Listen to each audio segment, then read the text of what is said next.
All right, we're going to talk about punchline humor. What country has the biggest nose? Biggest nose. Mexico! Max is the maximum, and ko means nose.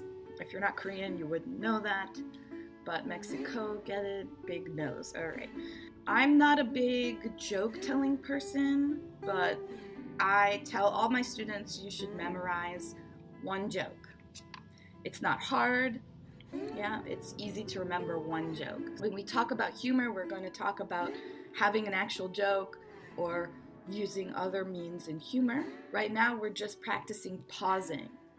There's one more pause that I'd like to talk to you about, and that is the long pause. When you decide in your presentation to use a long pause, the long pause should be longer than you're comfortable with. What do I mean? I mean when you're on stage and you're nervous and you're embarrassed because it says long pause. I really want to move on to my next point. Count in your mind and then don't start. Give yourself one extra moment and then start, because time on a stage seems much longer than it really is. To the audience, it seems very short, and to you, it seems very long. One of the pauses that they mentioned in the article that I was reading is a long pause at the beginning of your presentation. You should strategically decide to use an extra long pause at the beginning of the presentation before you start talking. So imagine a room. There have been lots of presenters before you. You're one of the last presenters. You are introduced, you get on a stage, and you're so nervous, and your heart.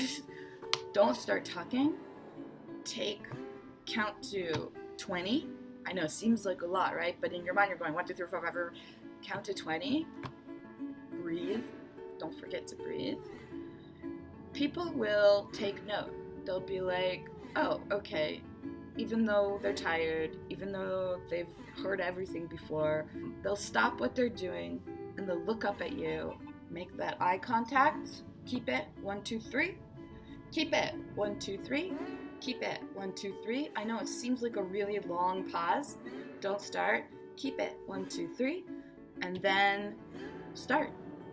You're going to automatically get respect in a way that you were not prepared for. People will be listening to what you have to say. So don't do it unless you have something good. If you believe your presentation is really important, after 10 presentations, you have something new to say. That's when you use it. Okay, I'm not kidding. If there's 10 presentation and your team has the same information as everybody else, don't use the super long pause. You don't want people to stop and take notice. You only want them to enjoy your presentation, so make your presentation remarkable by A, not being nervous, B, using appropriate hand gestures, but if you have new information that you need to get to the people above you, you need them to listen, that's the perfect time to use the pre-presentation long pause. Okay, so think about what you need. Think about what kind of presentation you have. Same information as other teams. Present it in a good way, in a better way. Different information, valuable information. Present it in a dramatic way because you need it to be heard. All right, great. So, those are pauses. Not talking is as powerful sometimes, more powerful than talking. To practice this kind of all these different pauses, you have a choice. You can do one of two things. One, talk to me about a food experience that you had in the homework for the previous lesson. The speaking section had food questions, unusual food experiences. Make a short presentation, talk about a strange food experience you had, try to use the pauses in proper places so that, like hand gestures, you're showing me that you're practicing your pauses to make it seem natural. We're practicing to get it to be easy. That's why we practice. All right. So that's one choice. The second choice is you don't want to do that. You don't have a food experience. You don't know what to talk about. Just do the pronunciation. Any of them. Just pick one paragraph. Tell me which paragraph it is, and then read it. But read it so that you're pausing short and pausing long for periods and commas. That's fine. I want to hear it. I'm your teacher. I'm here for you.